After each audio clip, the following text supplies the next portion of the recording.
Hello বন্ধুরা, দাদাভাই net point YouTube চ্যানেলে আপনাদের স্বাগত জানাই। কৃষাণ মান্ডিতে বেশি দামে ধান বিক্রি করার জন্য তৎকাল ধানের স্লট বুকিং আপনারা কিভাবে করবেন তার প্রসেস আজকের ভিডিওটিতে দেখাবো। তো আপনি যদি এই নিয়মে ধানের স্লট বুকিং করেন তাহলে কিন্তু আপনি 100% ধানের স্লট বুকিং করতে পারবেন। তো ভিডিওটিকে স্কিপ না করে আপনি সম্পূর্ণ ভিডিওটিকে দেখুন, আশা করি আপনি নিজেই ধানের স্লট বুকিং করতে পারবেন। তো চলুন ভিডিওটিকে শুরু করা যাক। এর জন্য আপনি একটি ব্রাউজারকে ওপেন করবেন। আমি এখানে ক্রোম ব্রাউজারটিকে ওপেন করেছি। ওপেন করার পরে এখানে যে সার্চ বক্সটি আপনারা দেখতে পাচ্ছেন, এই সার্চ বক্সটিতে ইপেডি প্রসিকিউটমেন্ট এই লেখাটি লিখে সার্চ করবেন। সার্চ করলে প্রথমে দেখবেন ইপেডি প্রসিকিউটমেন্ট department of food and supply, এখানে ক্লিক করবেন। তো এখানে ক্লিক করলে নেক্সটে আপনার কাছে ঠিক এইভাবে পেজটি চলে আসবে, দেখতে পাচ্ছেন।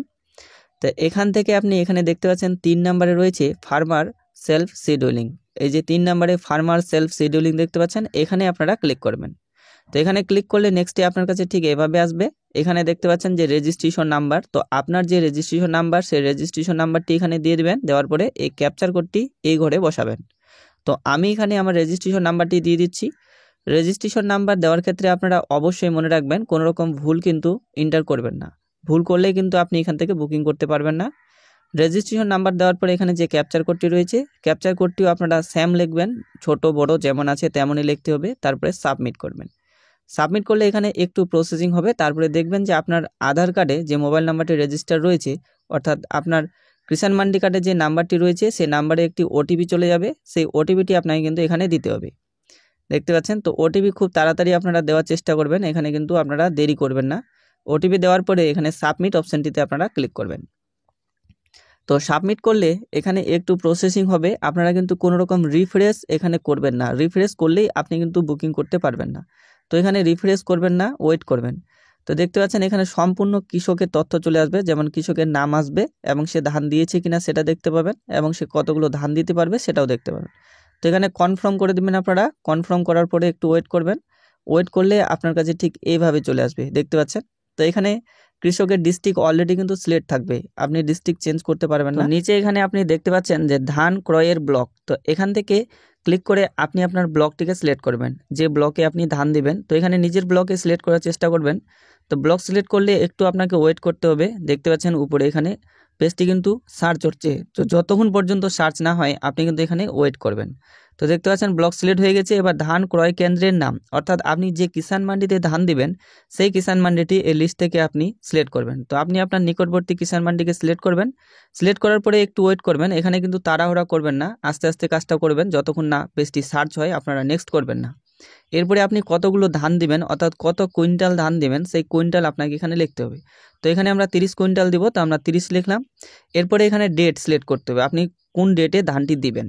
তো এখানে দেখুন ডিসেম্বর সিলেক্ট করা রয়েছে আমাদের। তো আমরা কিন্তু ধানটি দিব জানুয়ারিতে।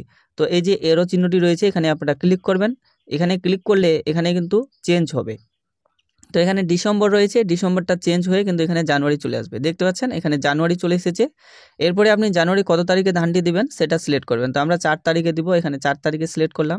আপনি কিন্তু 1 মাসের মধ্যেই ডেট সিলেক্ট করতে পারবেন। তো ডেট সিলেক্ট হয়ে গেলে এইভাবে দেখবেন ডেটটি আমার সিলেক্ট হয়ে গেছে। তারপরে এখানে সাবমিট করবেন। তো সাবমিট করলে এখানে একটু ওয়েট করবেন। এখানে কিন্তু তাড়াহুড়া করলে হবে না বা কোনো রিফ্রেশ করলেও হবে না, দেখতে পাচ্ছেন আমার কাছে এখানে ওপেন হয়ে গেছে। তো এখানে দেখতে পাচ্ছেন আপনারা সম্পূর্ণ স্লটগুলোই কিন্তু এখানে ফাঁকা রয়েছে, দেখতে পাচ্ছেন এখানে টোটাল স্লটগুলোই কিন্তু ফাঁকা রয়েছে, এখনও কোনো স্লট বুকিং হয়নি। এখানে 7টা স্লটের মধ্যে একটা মাত্র স্লট বুকিং হয়েছে, বাকি সমস্ত ফাঁকা। এই যে 16 নাম্বার স্লটটি রেট এটা বুকিং হয়ে গেছে, বাকি কিন্তু সমস্তগুলো ফাঁকা রয়েছে। আপনি ইচ্ছা মতো স্লট এখানে বুকিং করতে পারবেন। তো এখানে আমি 7 নাম্বার স্লটটি সিলেক্ট করলাম। সিলেক্ট করে কিন্তু সঙ্গে সঙ্গে সাবমিট করবেন না, একটু ওয়েট করবেন। দেখতে পাচ্ছেন এখানে হলুদ হয়ে গেছে, তার মানে এখন আমার স্লটটি সিলেক্ট হয়ে গেছে। এবার আমি এখানে সাবমিট করব। তো আপনারাও এই প্রসেসটি অবলম্বন করেই বুকিং করবেন। তো এখানে সাবমিট করে আপনারা কিন্তু ওয়েট করবেন। এখানে বুকিং হতে একটু সময় লাগে, তো আপনারা এখানে একটু সময় ধরে এখানে কিন্তু থাকবেন। এখানে কোনো রকম রিফ্রেশ করবেন না, এখানে কিন্তু ওয়েট করতে হবে আপনাকে যতক্ষণ না আপনার বুকিংটি কনফার্ম হচ্ছে। তো নেক্সটে দেখতে পাচ্ছেন আমার কাছে এই যে বুকিং হয়ে গেছে। তো বুকিং হলে আপনার কাছে কিন্তু এরকমভাবে স্লটটি চলে আসবে, দেখতে পাচ্ছেন এখানে আমি 7 নাম্বার স্লট বুকিং করেছিলাম, 7 নাম্বার স্লটটি কিন্তু আমার বুকিং হয়ে গেছে। এরপরে আপনাকে কিন্তু এটা ডাউনলোড করে আপনার কাছে রেখে দিতে হবে। তো এখানে ডাউনলোড অ্যান্ড প্রিন্ট যে অপশানটি রয়েছে এই অপশানটিতে আপনারা ক্লিক করবেন। ক্লিক করে একটু ওয়েট করবেন। ওয়েট করলে আপনার কাছে কিন্তু ঠিক এভাবে ডাউনলোড হয়ে যাবে। তো তো এইভাবে আপনারা কিন্তু স্লট বুকিং করতে পারবেন। তো আজকের ভিডিওটি এটুকুই। ভিডিওটিকে ভালো লাগলে আপনারা অবশ্যই ভিডিওটিকে লাইক করবেন এবং আমার ছোট চ্যানেলটিকে সাবস্ক্রাইব করে আমাকে সাপোর্ট করবেন। Thank you. সবাই ভালো থাকবেন, সুস্থ থাকবেন।